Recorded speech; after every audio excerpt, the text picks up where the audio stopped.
अभी सुन रहे हैं रिकॉर्डिंग बाय सपना म्यूजिक। जब सनक कहो यादव मंडल त छौरी बचार दतोगे। बेसी बोलन छौरी बक बक चोली फार दतोगे। बेसी बोलन छौरी बक बक चोली फार दतोगे। जब सनक कहो जब सनक कहो यादव मंडल त छौरी बचार दतोगे। जब सनक कहो यादव मंडल त छौरी बचार दतोगे।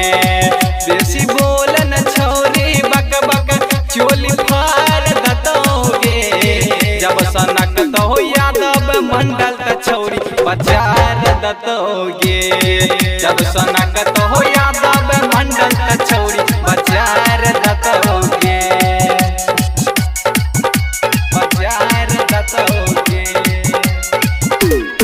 जब सनक इलाका किसी का हो धमाका दिवाकर दीवाना भाई का ही होगा।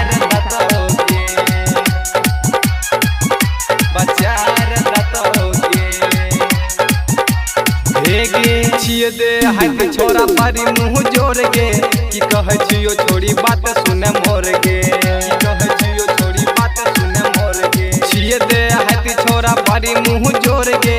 की कहे छियो छोड़ी बात सुने मोर गे। बात सुने मोर गे। बात सुने मोर। जखनी बात न मन भी छोड़ी खेत कोर दबोगे।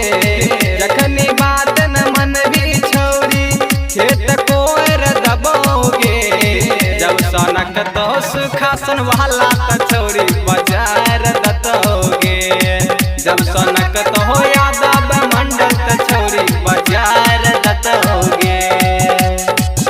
आप सुन रहे हैं दिवाकर दीवाना भाई को ग्राम बगीवा जिला मधुबनी 2020।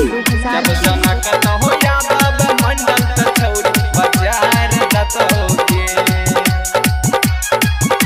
बचार दतोगे।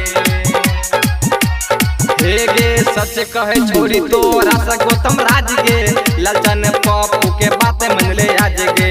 ललन पप्पू के बात मन ले आज गे। सच कहे छोड़ी तोरा से गौतम राज गे। ललन पप्पू के बात मन ले आज गे। बात मन ले आज गे। बात मन ले आज। छोटू पप्पू भैया फुलचन तोरा सुधार दतोगे।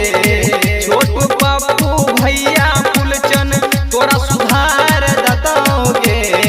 जब सनक तो सुखासन वाला त छौरी सुधार दतोगे।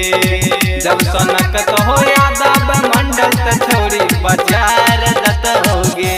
आप सुन रहे हैं दिवाकर दीवाना भाई को ग्राम बगीवा जिला मधुबनी 2020।